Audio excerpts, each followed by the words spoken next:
Mga kainsan, magandang hapon po. Ayan. Ito po yung huling pinagtalian ni Barbara, mga kainsan. Yung ating bagong kalabaw. Ayan. Dito siya, mga kainsan, na binawian ng buhay. Nakakalungkot. Namatay po siya. Kinuha ko siya, mga kainsan, December 28. Tapos po ay 28, 29, 30, 31. Auno siya namatay. Bali, mga kaisan, matagal na po itong itong bidyong ito. Bali, mga kaisan, na-report ko na naman po siya sa sa DA at maraming salamat din po sa Department of Agriculture, kina ma'am, sa inyong lahat dyan, kina sir, at yun, ating nakakalungkot nga at humihingi ako ng pasensya at biglang nawala. Pero nung kinuha natin siya, medyo mahina at saka payat, ay di yun, di kumain naman siya dito nung masigla naman mga ilang araw. Tapos ay parang napansin namin yung dumi niya, mga kainsan, sobrang lambot. Tapos medyo may amoy yung iba sa normal na dumi. Kaya yun, ay di nireport niya na, mga kainsan, ganun. Tapos ay after 4 days, after 4 days, makabagong taon, kinabukasan, yan, wala na. Hindi po siya kinagat ng ahas or wala po. Dahil mahina na po talaga siya nung tapos mapayat. Pero nagpapasalamat din po ako sa Department of Agriculture.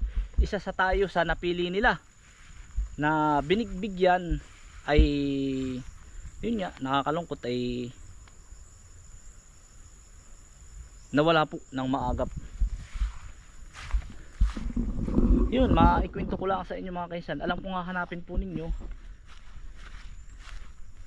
Bali yung kalabaw na yun, mga kaisan, native siya.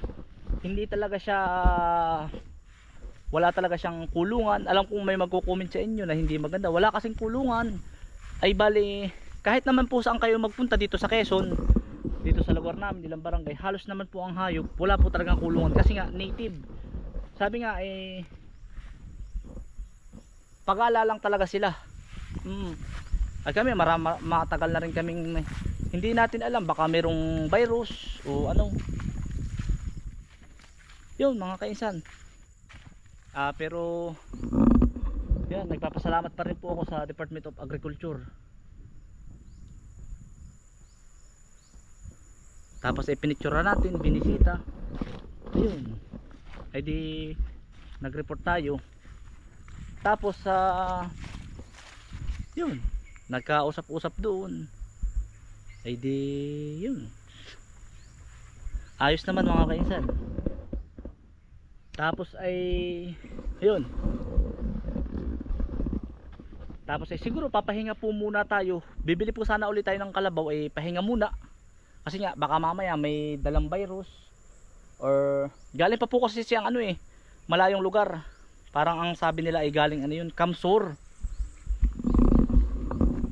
Ay parang tawid dagat. Siya, mga kaisan, lumaki yung tiyan niya. Tapos ay yun. Yun po ay native kalabaw po. Ay di yun, mga kaisan, pahinga po muna tayo pagbili ng hayop. At baka mamaya na andito pa yung hindi natin alam kung may virus o Tapos nagpapasalamat din po ako sa Department of Agriculture. Lahat po ng nalaman ko din po doon na lahat ng halaman po natin ngayon ay naka-insure. Yan, maraming salamat po sa inyo. Para kung may mangyaring masama ay may makuha tayo sa government. Yun, doon ko lang din yung nalaman lahat. Tapos ang lahat ng binhi natin ngayon, magre-request lang po tayo, ay libre na po yun sa DA po. Yan, maraming salamat po sa inyo sa pag-asikaso ko po nang pumunta ako dyan. Talaga pong nag-picture-picturean pa. Ay sobrang babait po nila doon. Ayan. Hindi ko na po kayo isa-isa, hindi yan. At sobrang basta mga kainsan, masaya. Pero malungkot dahil nawala nga si Barbara. Yun lang mga kainsan. Ikwento ko lang sa inyo. Bali hindi ko na sana ilalabas itong video. At sobrang tagal na po nito. Yun, alam kong hahanapin din ninyo. Siyempre para ko na rin kayong kapatid kung ano yung mga nangyayari sa amin, sa akin.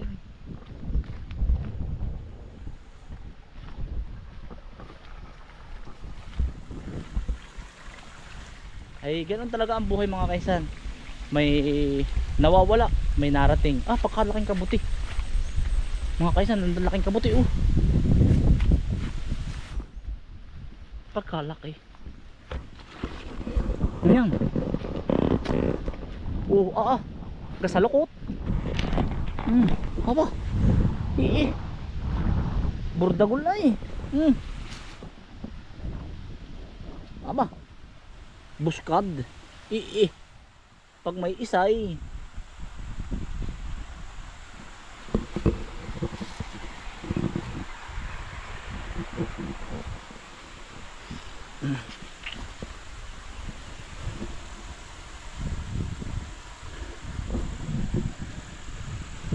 Kung itatanong din naman nyo, kaysa baka nakagat ng ahas, malayo po. Yung nakitaan natin ng napakalaking ahas, malayo po, sa kabila pa po yun.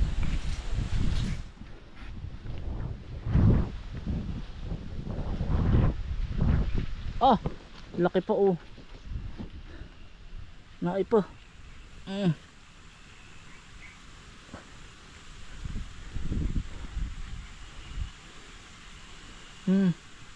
Ba, may kasigbay pa. Dami pala sa loob. Aba, susurtihin ka nga naman.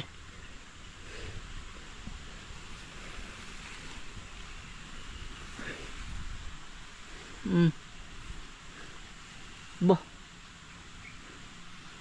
ayos ari oh.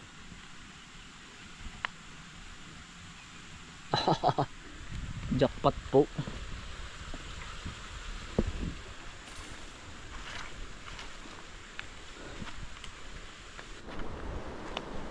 Yan.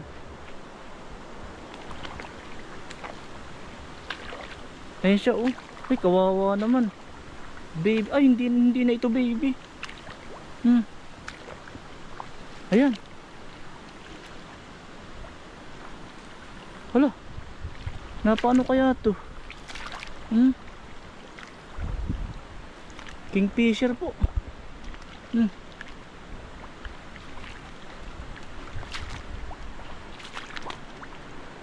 Aba, walang Diyo. Napilwag. Paano ka? Hindi ka nakakalipad. Kawawa. Aba, walang Diyo ka. Baka ako iyong ipitin ay.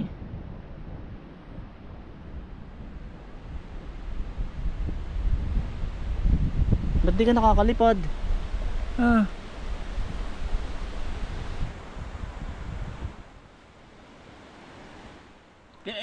Nalaban. Hindi naman kita aanuhin. Isisiblaan kita.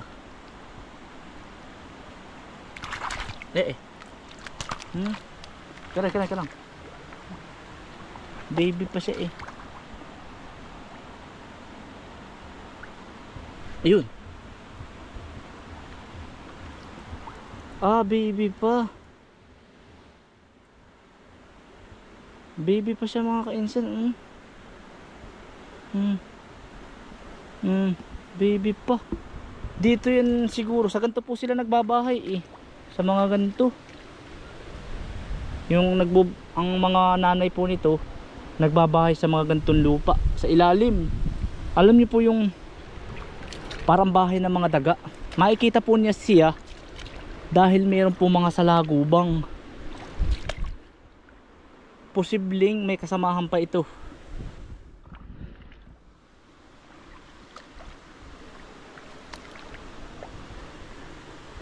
Dati may alaga po akong ano naman, uwak, mga kainsan, uwak. Butcher po yun nung ako'y high school. Yung po ay nasunod sa akin pag lagi nasa bukid. Kinain naman po ng ano yun, pusa. Yung po ay nakuha ko din ganito. Tapos lagi na po siyang ano na nasunod sa akin. Kawawa naman.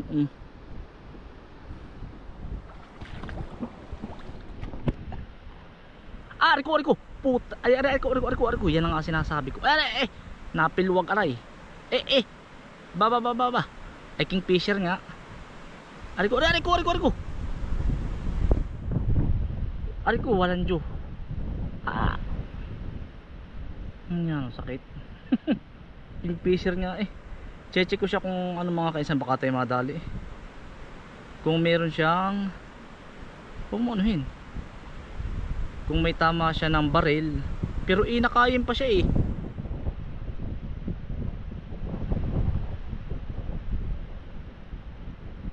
Inakayin pa.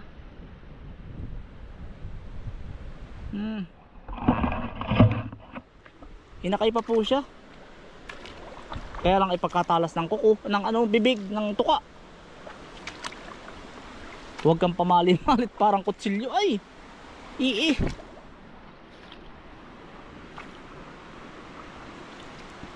Wala po dito. Pwedeng ang bahay niya ay sa ganyang nabubulok na kahoy. Nagbubutas po ito eh. Saka po sa gantong pilapil, wala po dito oh.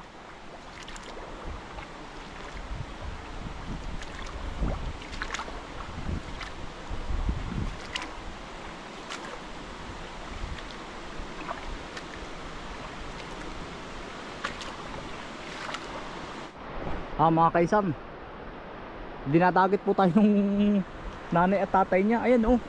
Yan sa Antipulo po. Inakay nga pala. Tinuturuan po pala siyang lumipad. Meron pa po siyang kasamahang isa. Ayun, bali 3 po sila. Yan. Tinuturuan po pala lumipad. Ay hindi ko na po kukuhanin. At tinuturuan pong lumipad ng magulang. Ayan oh, nakakalipad na po siya. Ayan oh. Yun. Ay hayaan ko na po. Yun. Yan po hanggang bukas ay makakalipad na po. Hindi ko na po kukuhanin. Yan. Basta't siya na diyan po sa ilalim ng talungan.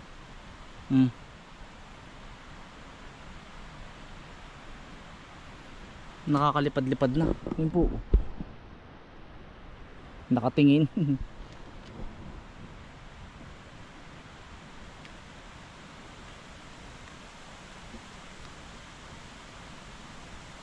Hayaan ko na po. Di bagat sabi ko nga sa inyo mga kainsan ay galing akong DA. Ay di diyan na rin mga kainsan. Ang halimbawa may mga tanim kayong halaman. Ito ay pambuong Pilipinas. Ata. Yun ang pagkakaalam ko. Ay di ano mga kainsan. Ay palabo against the light tayo ay. Pwede po ninyong kung magtatanim po kayo ng mga halaman, pwede po ninyong insured sa DA. Yun yung nalaman natin nung tayo pumunta sa Department of Agriculture. Noong una, ang akala ko lang ang pwedeng i-insure ay yung palay. Mga palay natin naka-insure yan. Ay siguro ngay dahilan na rin. Yan, salamat din kay Barbara at nalaman natin yung mga ganung bagay.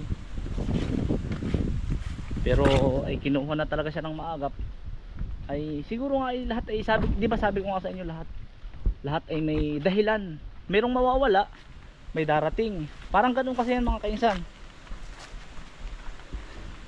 Kumbaga parang sa tao, tayo po ay hiram lang tayo dito ah. Kumbaga parang habilin lang tayo dito sa mundo. Yun, sana po ay makatulong. Kung may mga tanim po kayong halaman, talong or ano pa yan, pechay, mustasa, i-insure po ninyo, pumunta po kayo sa Department of Agriculture. Kung meron pong ganoon, yun lang po hindi ko na itanong kung pambuong Pilipinas ko. Pero alam ko pang kalahatan yan ay di, tapos mag-request din po kayo ng binhi. Sana po ay nakatulong ako. Magpapatubig po tayo ng kauntian doon sa ating palayan. Dahil kailangan po ay may tubig ng kahit kaunti. At gawa ng tayo po ay mag-i-spray ng 2,4-D. Hindi man 2,4-D. Machete. Yun po ay sabot para po hindi tumubo ang damo. Yun po ay sa palay lang ang ginagamit. Kailangan po ay may tubig na kaunti. Hindi po siya pwede sa kainin. Yan, kung may mga tanim po kayo, ulitin ko po, ay pwede na po nyong i-insure yan yung mga tanim. Kung bagay baka hindi naman natin kagustuhan, ay baka bigla pong magkaroon ng bagyo or hindi inaasahan na peste, at least magkaroon ng kahit kaunting pang-ayuda, mabigyan ka ng tumbas manipis nila ay di malaki na rin po yung kawawaan.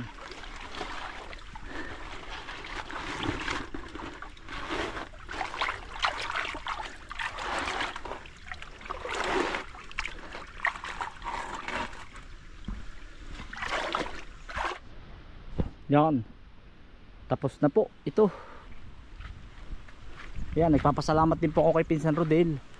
Siya po yung tumulong sa atin paano makuha yung kalabaw. Pinsan, pasensya na rin at talagang yan, bali tapos na po ito lahat.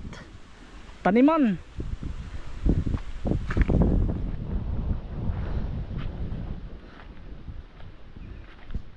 Yan, pati hanggang sa kalabak-labakan po tapos na po yan, hanggang doon sa dulo.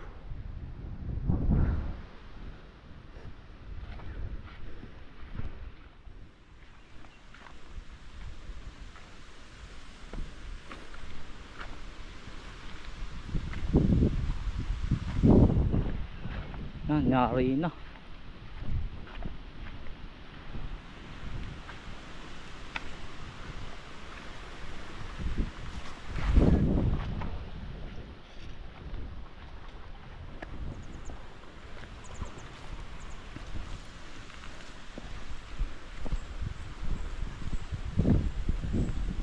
Pagkagara naman po ng palay, talaga pong yan ay kainaman din po ang aanihin niyan.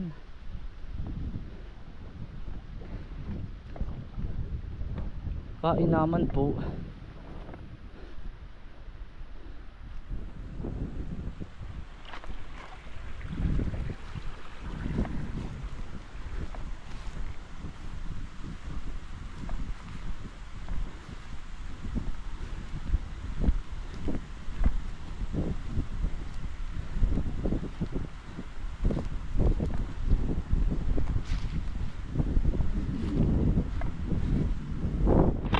Sa mga kahangga ko po na walang dapog ay ayan, ang dami ko pong sobra. Ayan po kuhanin na po ninyo. At ari po ay bibilang lang po ako ng 5 araw. At ari po itatabi ko na ari. Tataniman ko po ng panaybago. Ari po, kung sino pong gustong kumuha, kuhanin na po ninyo. Yan, wala pong bayad dyan. Bigante. Yan, hybrid po yan. Ang ganda niyan. Yan pong binhini yan ay bigay din po ng Department of Agriculture. Ayan, sa mga gusto po